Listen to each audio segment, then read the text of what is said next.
Livro Glórias de Maria, Santo Afonso Maria de Ligório. Tratado 3. As Virtudes de Nossa Senhora. Diz o pseudo Agostinho que para obter com mais certeza a profusão os favores dos santos, é necessário imitá-los, porque nosso esforço nesse sentido fá-los dispostos a rogar por nós. Depois de ter subtraído alguma alma das garras de Lúcifer, unindo-a com Deus, quer Maria, Rainha dos Anjos, e nossa primeira advogada, que ela se aplique a imitá-la. Do contrário, não poderá enriquecê-la de suas graças como desejaria, vendo-a a si oposta nos costumes. Chama por isso de bem-aventurados os que diligentemente lhe imitam a vida. Agora, pois, filhos, ouvi-me. Bem-aventurados os que guardam os meus caminhos. Quem ama se assemelha ou procura assemelhar-se à pessoa amada, segundo o afamado provérbio. Daí a exortação do pseudo Jerônimo para mostrar-nos nosso amor a Maria pela imitação de suas virtudes, sendo esse o maior obséquio que lhe podemos ofertar. Segundo Ricardo de São Lourenço, são e podem chamar-se verdadeiros filhos de Maria somente aqueles que buscam copiar-lhe em tudo a vida. Esforce-se, pois, o filho, conclui o autor da Salve Rainha, por imitar a mãe, se deseja seus favores. Vendo ela honrada como mãe, como filho, o tratará e favorecerá. É verdade, poucas particularidades registram os evangelistas quando falam das virtudes de Maria. Entretanto, chamando-a cheia de graças, nos faz saber, bem claramente, que teve todas as virtudes em grau heróico. De modo que, diz São Tomás, enquanto os demais santos sobressaíam, cada um em alguma virtude particular, foi a bem-aventurada Virgem extraordinária em todas, e de todas nos foi dada como modelo. É idêntico o testemunho de Santo Ambrósio. A sua só vida é uma escola de virtude para todos. Exorta-nos por isso. Seja-vos como uma imagem e luminoso modelo a virgindade e a vida de Maria. Nela tendes exemplos para a vossa vida, mostrando-vos o que deveis corrigir, ou evitar, ou guardar. E já que os santos padres chamam a humildade de base de todas as virtudes, meditemos em primeiro lugar quanto foi grande a humildade da Mãe de Deus. 1. Humildade de Maria. De todas as virtudes, é a humildade o fundamento e a guarda, lê-se com razão nos sermões sobre a Salve Rainha. Sem humildade, não há virtude que possa existir numa alma. Possua, embora todas as virtudes, fugiriam todas ao lhe fugir a humildade. Pelo contrário, Deus, tão amante, é da humildade que se apressa em correr onde a vê. Escreve São Francisco de Sales a Santa Joana de Chantal. No mundo era desconhecida essa virtude tão bela e necessária. Mas, para ensiná-la, veio à terra o próprio Filho de Deus, exigindo que, principalmente nesse particular, lhe procurássemos imitar o exemplo. Aprendei de mim, que sou manso e humilde de coração. E assim, como em todas as virtudes, foi Maria a primeira e mais perfeita discípula de Jesus Cristo, o foi também na humildade. Por ela mereceu ser exaltada sobre todas as criaturas. Essa foi a virtude em que desde pequena se singularizou. Assim nos consta de uma revelação feita a Santa Matilde. 1. O primeiro traço da humildade é o modesto conceito de si mesmo. Vemo-la em Maria, conforme fala a supracitada revelação. Embora se visse mais enriquecida de graças que os outros todos, nunca ela se julgou acima de quem quer que fosse. Ao contrário, teve sempre modesta opinião de si mesma. Este é o sentido que no parecer de Roberto Abade tem as palavras dos cânticos. Tu feriste meu coração, minha irmã, tu feriste meu coração com uma madeixa de seu pescoço. O humilde conceito de si mesma foi o encanto com que Maria prendeu o coração de Deus. Não podia, é claro, a Santíssima Virgem julgar-se uma pecadora. Pois, na frase de Santa Teresa, a humildade é a verdade, e Maria tinha consciência de nunca haver ofendido a Deus. Não é também que deixasse de confessar a preferência com que Deus lhe concedera maior favores do que as demais criaturas. Para humilhar-lhe ainda mais, reconhece o coração do humilde as singulares dádivas do Senhor. A nítida compreensão da infinita grandeza e dignidade de Deus, porém, afundava na Virgem o conhecimento da própria pequenez. Por isso, mais que ninguém, se humilhava, dizendo, com a esposa dos cânticos: Não olheis para o ser morena, porque o sol me mudou a cor. O que, segundo São Bernardino, significa: comparando-me com Deus, me vejo toda escura. Segundo o mesmo santo, jamais ela perdia de vista a grandeza de Deus e o seu próprio nada. Vendo-se uma mendiga revestida de custosas vestes que lhe foram dadas, não se envaidece, mas antes se humilha ao contemplá-la diante de seu benfeitor. Justamente essa presença fala recordar a sua pobreza. Assim a Virgem, quanto mais enriquecida se via, mais se humilhava. Lembrava-se sem cessar de que tudo aquilo era dom de Deus. Daí a sua palavra a Santa Isabel de Turíngia: Creia-me, filha, sempre me tive pela última das criaturas e indigna das graças de Deus. Exatamente por isso, conforme São Bernardino, nunca houve no mundo criatura tão sublimada como Maria, porque nunca ninguém a igualou em humildade. 2. Também é efeito da humildade ocultar os dons celestes. Nem a São José quis a Senhora revelar a graça de se haver tornado mãe de Deus. O pobre esposo viu como ela ia ser mãe e necessitava de esclarecimentos que o libertassem das cruciantes suspeitosas da honestidade da esposa e dele afastassem vexames e confusões. De um lado, José não podia duvidar da castidade de Maria, e de outro ignorava o mistério da encarnação. Resolveu por isso deixá-lo ocultamente para sair de tão embaraçosa situação. Tê-lo-ia feito, certamente, se o anjo não lhe houvesse revelado que sua esposa se tornará a mãe por obra do Espírito Santo. 3. O humilde recusa os louvores, referindo-os todo a Deus. Tal foi o procedimento de Maria ao perturbar-se diante de louvores que lhe dirigiam o arcanjo São Gabriel. E foi outro talvez seu procedimento quando Isabel a chamou de bendita entre todas as mulheres e de mãe do Senhor. Imediatamente Maria atribui toda a glória a Deus, respondendo no seu humilde cântico: Minha alma engrandece ao Senhor, vale como se dissesse: Isabel, tu me louvas, porém eu louvo ao Senhor, a quem unicamente é devida toda a honra. Tu me admiras de vir eu a ti, mas eu admiro a bondade divina, na qual tão somente meu espírito se alegra. Louvas-me porque eu acreditei, mas eu louvo a meu Deus, porque quis exaltar o meu nada. Na baixeza de sua serva, pôs os seus olhos. Esse é o motivo por que Maria disse a Santa Brígida: Por que me humilhei tanto, ou por que mereci, minha filha, uma tão extraordinária graça? Só porque estava plenamente convencida de não valer nada, de não possuir algo de mim mesma. Procurava por isso o louvor de meu Criador e Benfeitor, e nunca o meu próprio. Admirado de tanta humildade em Maria, exclamava o pseudo-Agostinho: Ó realmente abençoada humildade, que abriu o paraíso e livrou as almas do inferno. 4. É próprio do humilde prestar serviços. Maria não se negou a servir Isabel durante 3 meses.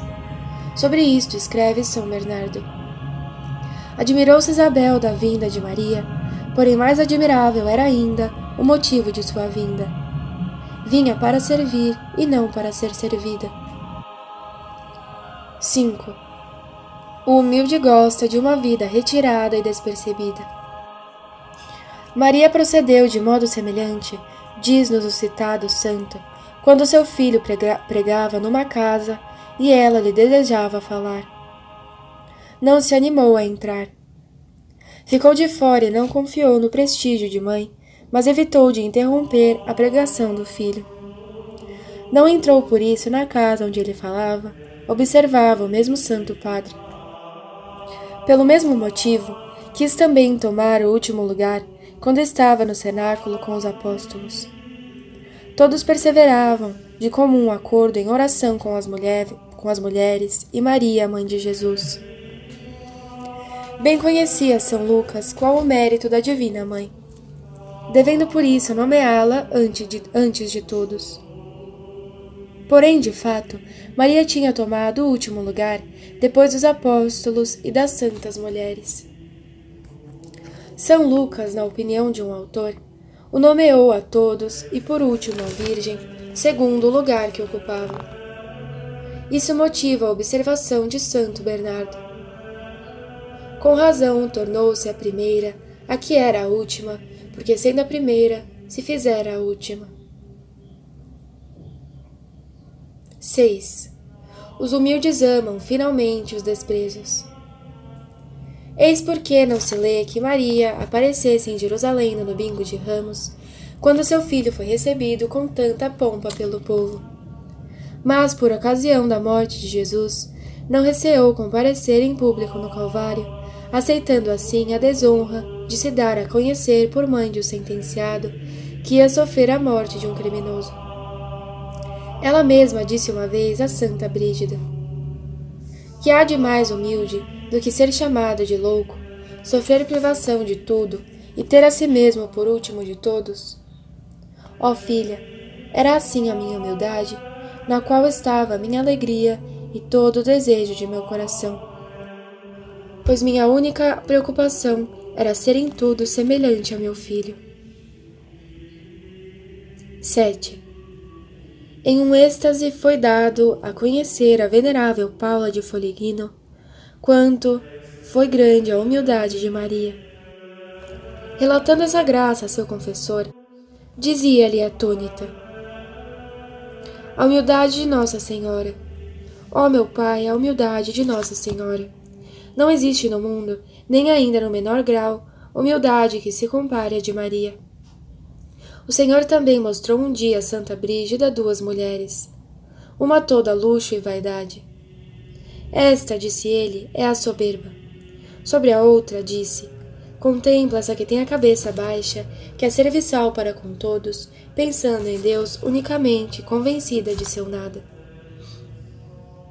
É a humildade e chama-se Maria. Deus assim mostrava que sua bem-aventurada mãe era tão humilde como se fora a própria humildade. Para nossa natureza corrompida pelo pecado, não há talvez, como avisa São Gregório Niceno, virtude mais difícil de praticar que a humildade. Entretanto, não há remédio. Nunca poderemos ser verdadeiros filhos de Maria se não formos humildes. De onde então as palavras de São Bernardo?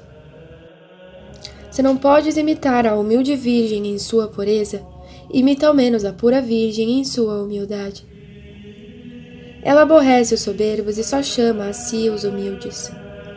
Tudo o que é simples venha a mim. É de Ricardo de São Lourenço a sentença. Maria protege-nos sob o manto da humildade. O mesmo queria ela dizer a Santa Brígida com as palavras: vem também tu, minha filha, e esconde-te debaixo do meu manto, que é a humildade. E ajuntou que a meditação de sua humildade era um manto bom e aquecedor. O manto aquece só quem o traz, não em pensamento, mas em realidade. Assim também minha humildade aproveita só aqueles que se esforçam por imitá-la. Oh, como são queridas de Maria as almas humildes! Eis a razão porque diz o autor dos sermões sobre a Salve Rainha: a Virgem Santíssima conhece e ama todos o que a amam. Está ao lado dos que a invocam, principalmente quando se assemelham pela pureza e humildade. Martinho d'Alberto, jesuíta, costumava varrer a casa e ajuntar o lixo por amor da Virgem. Apareceu-lhe um dia a Mãe de Deus, refere o padre Nierenberg, agradeceu-lhe esse obséquio, dizendo: como me é agradável a humilde ação que praticas por amor de mim. Assim, pois, ó minha rainha, não poderei ser vosso filho, se não for humilde. Não vedes, porém, que meus pecados, depois de me terem tornado ingrato a meu Senhor, me tornaram também soberbo? Ó minha mãe, remediai a este mal, e, pelos merecimentos de vossa humildade, impetrai-me a graça de ser humilde e tornar-me filho vosso. Amém. 2. Sua caridade para com Deus. Diz Santo Alberto Magno: quanto é grande a pureza, é também grande o amor. Quanto mais um coração é puro e vazio de si mesmo, tanto mais é cheio de caridade para com Deus. Assim Maria, sendo sumamente humilde e vazia de si, foi cheia do divino amor, e nesse amor excedeu a todos os anjos e homens, como disse São Bernardino de Sena. Com razão, a chama São Francisco de Sales, Rainha do Amor. 1. Deu o Senhor aos homens o preceito: amarás ao Senhor teu Deus de todo o teu coração. Entretanto, os homens, diz São Tomás, não na terra, mas no céu, poderão cumpri-lo perfeitamente. Na opinião de Santo Alberto Magno, semelhante preceito, por ninguém cumprido com perfeição, de certo modo teria sido indecoroso ao Senhor, que o decretou se não houvesse existido sua Santa Mãe, que o cumpriu perfeitamente. Tal pensamento é confirmado por Ricardo de São Vítor. A mãe de nosso Emanuel, em todo sentido, praticou as virtudes com consumada perfeição. Quem como ela cumpriu o preceito de amar a Deus de todo o coração? Tão intenso era o incêndio do amor divino, que não restava lugar para a menor imperfeição.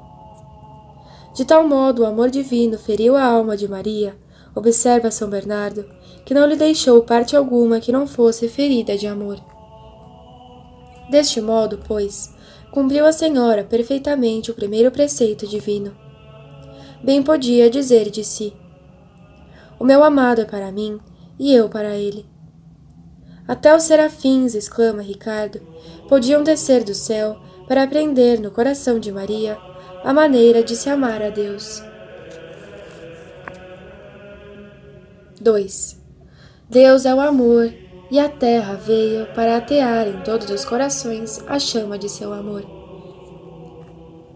Mas, como de Maria, não inflamou nenhum outro. Puro completamente de afetos terrenos, estava ele preparadíssimo a arder neste bem-aventurado fogo. Daí então as palavras do pseudo Jerônimo. Tanto o abrasou o amor divino, que nada de terreno lhe prendia as inclinações. Ardia completa e totalmente no amor divino, e dele estava inebriado. Sobre esse amor, lê-se nos cânticos: seus abrasamentos são abrasamentos de fogo, chamas do Senhor. Fogo e chamas tão somente era, pois, o coração de Maria. Fogo porque ardia inteiramente pelo amor, como fala um texto atribuído a Santo Anselmo. Chamas porque resplandecia externamente pelo exercício das virtudes. Quando Maria, na terra, trazia o menino Jesus ao colo, bem se podia dizer dela que era um fogo levando outro fogo. E isso em melhor sentido que Hipócrates disse um dia de uma mulher que levava fogo na mão. De fato, explica Santo Ildefonso, como o fogo encandece o ferro, assim o Espírito Santo abrasou a Maria, a ponto de nela brilhar somente o fogo do Espírito Santo e manifestar-se a chama do divino amor. São Tomás de Vilanova aponta como figura do coração da Virgem a sarça de Moisés, a qual ardia sem se consumir. Com razão, portanto, declara São Bernardo: a mulher que João Evangelista viu revestida do sol foi Maria, que que esteve tão unida a Deus pelo amor, quanto de tal união podia ser passível uma criatura. 3. Sobre isso, apoia-se o pensamento de São Bernardino de Sena, de que Maria nunca foi tentada pelo inferno. Eis as suas palavras. Assim como de um intenso fogo fogem as moscas, assim do coração de Maria, fogueira de caridade, eram expulsos os demônios, de modo que nem tentavam aproximar-se dele. Lemos o mesmo pensamento em Ricardo de São Vítor. Os príncipes das trevas de tal maneira temiam a Virgem Santíssima, que nem ousavam chegar-se para tentá-la, porque as chamas de sua caridade os afugentavam. Maria revelou a Santa Brígida que no mundo nunca teve outro pensamento, outro desejo, outra alegria, senão Deus. Sua alma bendita gozava de uma contínua contemplação, sendo sem conta os atos de amor que fazia, escreve o padre Soares. Mais ainda me agrada este pensamento de Bernardino de Buste. Maria não vivia repetindo atos de amor à maneira dos santos, mas, por singular privilégio, lhe foi havido um ato único e contínuo de amor a Deus. Qual águia real conservava os olhos fitos no sol divino, de modo que, diz Nicolau monge, nem os trabalhos cotidianos da vida lhe impediam o amor, nem o amor lhe impedia o trabalho. Essa é a razão por que São Germano vê uma figura de Maria no altar propiciatório, onde o fogo nunca se extinguia, nem de dia nem de noite. 4. Nem mesmo o sono impedia a Mãe de Deus de amar ao seu Criador. Tal privilégio foi concedido aos nossos primeiros pais, no estado de inocência, como assevera Santo Agostinho. Certamente, por isso, não foi recusado a Maria, como pensam Soares e Recupito Abade, com São Bernardino e Santo Ambrósio. Este último afirma: enquanto seu corpo repousava, vigiava sua alma. Realizou-se assim à Virgem a passagem dos provérbios: a sua candeia não se apagará de noite. Com efeito, enquanto seu corpo bem-aventurado tomava, num ligeiro sono, o necessário repouso, sua alma elevava-se até Deus, diz São Bernardino. E mesmo com sono, praticava a contemplação em grau mais perfeito do que outros quando acordados. Podia, por conseguinte, dizer com a esposa dos cânticos: eu durmo, mas meu coração vigia. Tanto adormecida como acordada, era feliz a Virgem, diz-nos o padre Soares. Em suma, repete São Bernardino, enquanto Maria viveu na terra, estava continuamente amando a Deus. Nunca fez senão o que conhecia ser do agrado de Deus, e amou-o tanto quanto julgou de seu dever amá-lo. Com muito acerto exprime-se, por conseguinte, Santo Alberto Magno. Maria foi cheia de tanto amor que quase não se pode conceber maior em uma pura criatura nesta terra. Segundo São Tomás de Villanova, a Virgem, com sua ardente caridade, de tal modo se tornou famosa e encantou a Deus, que ele, atraído por seu amor, desceu a seu seio, fazendo-se homem. Daí, pois, a exclamação de São Bernardino de Sena: eis uma Virgem que, com sua virtude, feriu e arrebatou o coração de Deus. 5. Mas já que Maria ama tanto a seu Deus, nada exige de seus servos senão que o amem, tanto quanto possível. Disse ela uma vez a bem-aventurada Ângela de Foligno, que havia comungado: Ângela, abençoada sejas por meu filho, e procura amá-lo quanto puderes. Igualmente falou a Santa Brígida: filha, se queres prender-me a ti, ama meu filho. Maria não tem maior desejo do que ver amado seu dileto filho, que é Deus.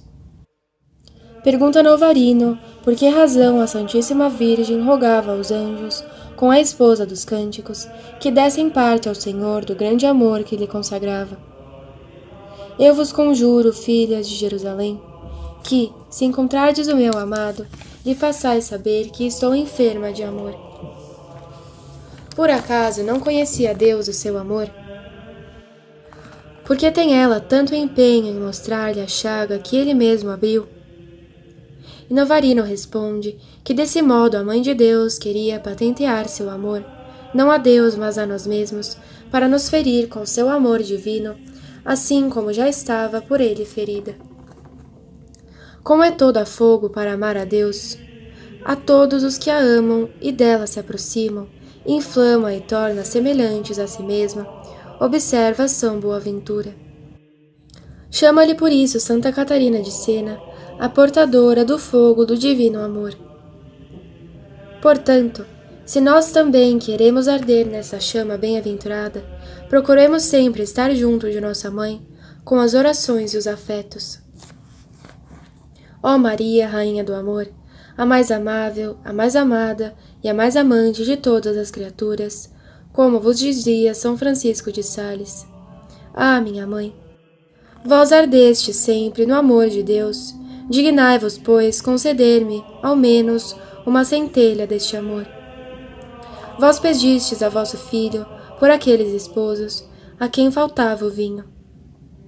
E não pedires por nós, a quem falta o amor de Deus, que somos tão obrigados a ter?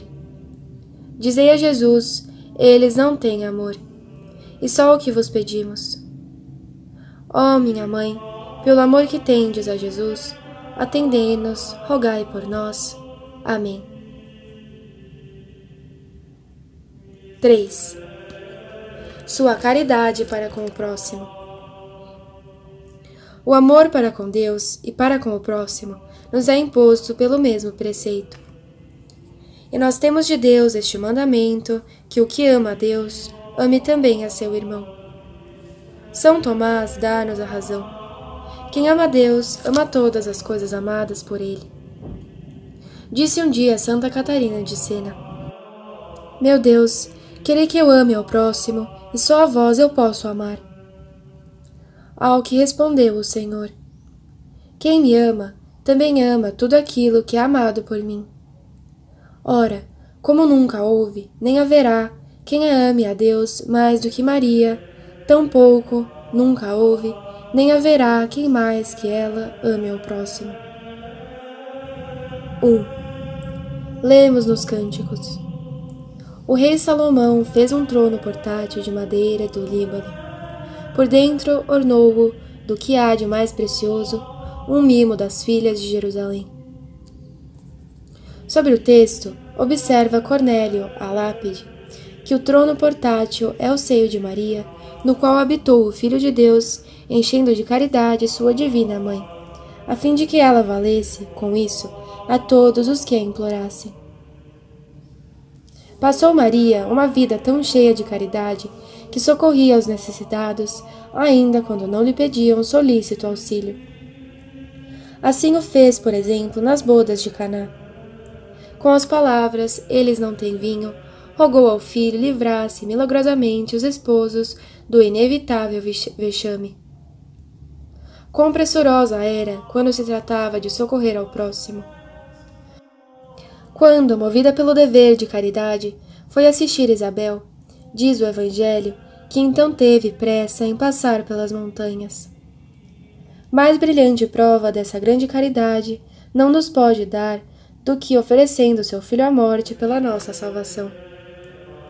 Tanto amou o mundo, que para salvá-lo entregou à morte Jesus, o seu Filho unigênito, diz um texto atribuído a São Boaventura. De onde assim lhe fala Santo Anselmo: Ó bendita entre as mulheres, tu excedes aos anjos em pureza e aos santos em compaixão. 2. Nem diminuiu esse amor de Maria para conosco, agora que no céu se encontra. Tornou-se, pelo contrário, muito maior, escreve Conrado de Saxônia, porque agora conhece mais claramente a miséria humana. Também o anjo declarou a Santa Brígida que não há quem recorra a Maria sem receber graças de sua caridade. Pobres de nós, se em nosso favor faltasse a intercessão de Maria. Sem os rogos de minha mãe, disse Jesus a Santa Brígida, não haveria esperança de perdão para os pecadores. Bem-aventurado aquele, diz a Mãe de Deus, que ouve a minha doutrina e observa a minha caridade, para desse modo aprender de mim. Bem-aventurado o homem que me ouve e vela todos os dias à entrada de minha casa, e que está feito espia às ombreiras de minha porta.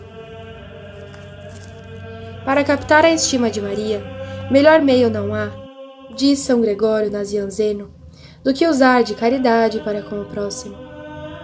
Exorta-nos o Senhor. Sede misericordiosos, assim como também vosso Pai é misericordioso. Assim parece que Maria diz também a seus filhos: sede misericordiosos, como também vossa mãe é misericordiosa. E é certo que Deus e Maria usarão conosco da mesma caridade que usarmos com o nosso próximo. Dai aos pobres, e dar-se-vos-á, porque com aquela mesma medida com que tiverdes medido, ser-vos-á de medir a vós. Insiste, pois, São Metódio. Dai aos pobres e recebereis o paraíso em troca. Escreveu igualmente ao apóstolo que a caridade para com o próximo nos torna felizes nesta e na outra vida. A piedade, porém, a tudo é útil, abrangendo a promessa da vida presente e da futura. Lemos no livro dos Provérbios: o que se compadece do pobre, dá o seu dinheiro a juros ao Senhor. Explicando essa passagem, diz São João Crisóstomo: quem ajuda ao pobre tem a Deus por devedor. Ó Mãe de misericórdia, sois cheias de caridade para com todos. Não vos esqueçais de minhas misérias. Vós bem a vedes. Encomendai-me aquele Deus que nada vos recusa. Obtende-me a graça de poder imitar-vos na santa caridade para com Deus e para com o próximo. Amém. 4. Sua fé.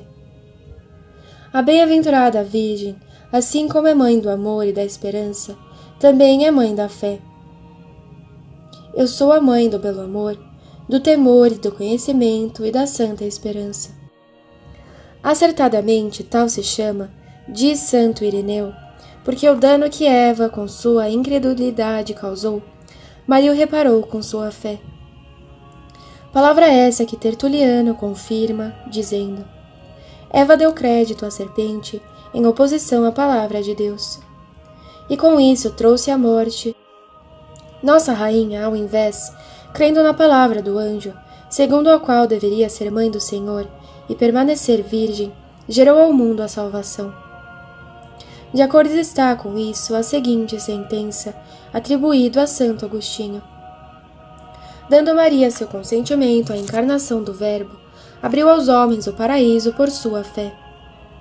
Identicamente, exprime-se também Ricardo de São Vítor, com referência à palavra de São Paulo: o marido infiel é santificado pela mulher fiel.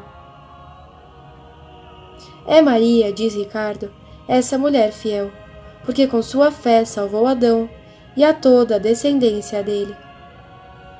Por causa desta fé, proclamou a Isabel bem-aventurada: é bem-aventurada tu, que creste, porque se cumprirão as coisas que da parte do Senhor te foram ditas. Porque abriu seu coração à fé em Cristo, é Maria mais a bem-aventurada do que por haver trazido no seio o corpo de Jesus Cristo. 1. Soares acentua que Maria tem mais fé do que todos os homens e anjos. Via o filho na manjedoura de Belém e cria o Criador do mundo. Via-o fugir de Herodes, sem entretanto deixar de crer que era ele o verdadeiro Rei dos Reis. Pobre e necessitado de alimento, o viu, mas reconheceu seu domínio sobre o universo. viu-o reclinado de um feno e confessou-o onipotente. Observou que ele não falava e venerou-lhe a infinita sabedoria. Ouviu-o chorar e o bendisse como as delícias do paraíso. Viu finalmente como morria, vilipendiado na cruz, e embora outros vacilassem, conservou-se firme, crendo sempre que ele era Deus. Junto à cruz estava a mãe de Jesus. Aqui observa Santo Antonino. Maria ficou firme na sua, jamais abalada fé, na divindade de Cristo. Em memória disso, explica o santo, é que no ofício das trevas se conserva uma única vela acesa.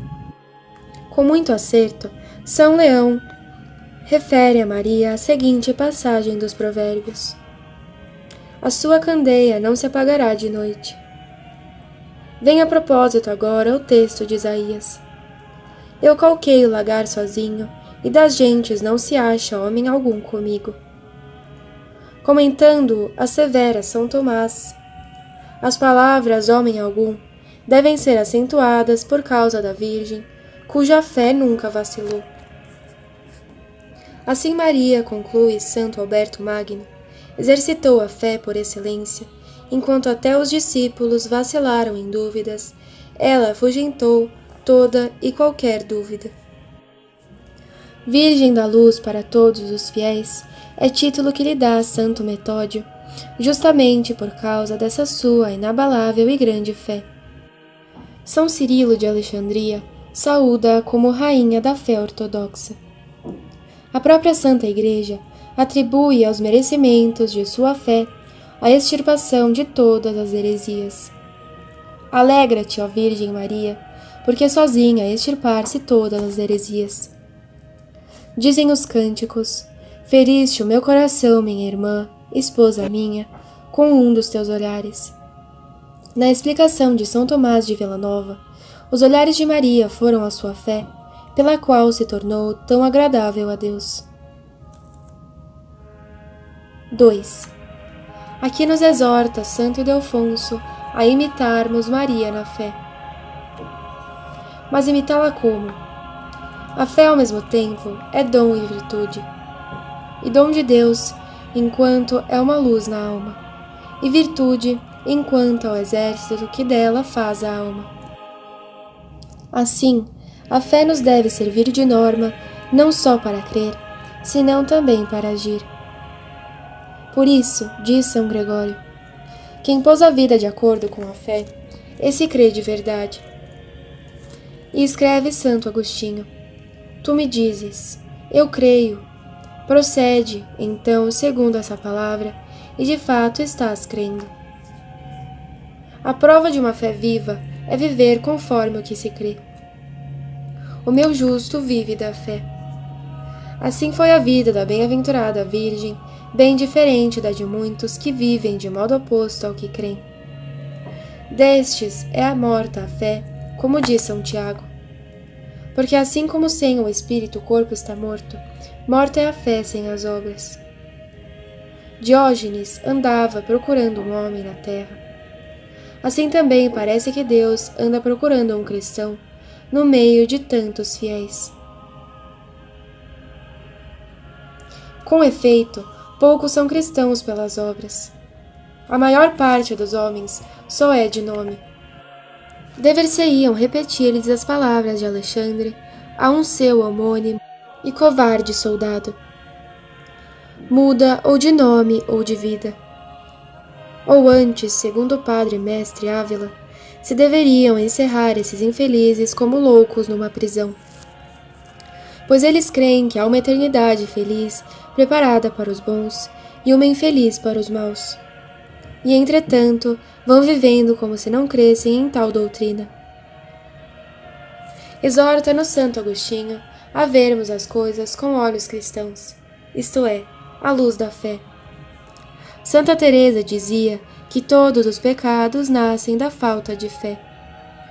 Peçamos, pois, à Santíssima Virgem que, pelos merecimentos de sua fé, nos alcance uma fé viva. Senhora, aumentai a nossa fé. 5. Sua esperança. Da fé nasce a esperança, pois Deus nos ilumina com a fé, fazendo-nos conhecer sua bondade e suas promessas, para que nos elevemos pela esperança ao desejo de possuí-lo. Possuindo Maria a virtude da fé por excelência, teve também por excelência a virtude da esperança. Bem podia dizer com Davi: para mim a felicidade é apegar-me a Deus, pôr no Senhor Deus a minha esperança. Maria foi a fiel esposa do Espírito Santo, aplaudida nos cânticos. Quem é esta que sobe do deserto inundando delícias e firmada sobre o seu amado? Sobre o texto diz o cardeal Algrino: Maria foi sempre totalmente desapegada dos afetos do mundo que lhe passava por um deserto. Não confiava nem nas criaturas, nem nos próprios merecimentos, mas só contava com a graça divina, na qual estava toda a sua confiança. E assim se adiantou cada vez mais no amor de seu Deus. 1. Mostrou de fato à Santíssima Virgem quanto lhe era grande essa confiança em Deus, primeiramente ao ver a perplexidade de São José, seu esposo, que, ignorando a misteriosa maternidade de sua esposa, pensava em deixá-la. Parecia então, como já consideramos, ser necessário que lhe revelasse o oculto mistério. Entretanto, ela não quis manifestar por si mesma a graça recebida, diz Cornélio a lápide. Proferiu abandonar-se à província divina, na certeza de que o próprio Deus viria defender-lhe a inocência e a reputação. Provou ainda sua confiança em Deus, quando, próxima ao parto, se viu em Belém, expulsa até da hospedaria dos pobres e reduzida a dar à luz numa estrebaria. E o inclinou numa manjedoura, porque não havia lugar para eles na estalagem. Nem da menor queixa lhe escapou dos lábios. Abandonou-se, pelo contrário, completamente nas mãos de Deus e confiou que então a assistiria nesse transe. Igual confiança mostrou também na providência quando São José a avisou de que era necessário fugir para o Egito. Ainda na mesma noite, partiu para a longa e penosa viagem a um país desconhecido, sem provisões, sem dinheiro e sem outro acompanhamento senão o do menino Jesus e o de seu próprio esposo. E levantando-se José, tomou consigo ainda à noite o menino e sua mãe e retirou-se para o Egito. Melhor ainda demonstrou, porém, sua confiança quando pediu ao filho o milagre do vinho em favor dos esposos de Caná. Disse-lhe apenas: eles não têm vinho. Ao que respondeu Jesus: que nos importa isso a mim e a ti? Minha hora ainda não chegou. Apesar da aparente repulsa, confiada na divina bondade, ordenou a Virgem aos servos que fizessem resolutamente o que lhe ordenasse o filho, pois era garantida a graça rogada. Com efeito, Cristo Senhor mandou encher com água os vasos e depois a mudou em vinho. 2. Aprendamos, portanto, de Maria, como ter esperança em Deus, principalmente no grande assunto da salvação eterna. Para resolvê-lo, é indispensável a nossa cooperação. Contudo, só de Deus devemos esperar a graça para consegui-lo. Desconfiando de nossas próprias forças, devemos dizer com o apóstolo: tudo posso naquele que me fortifica.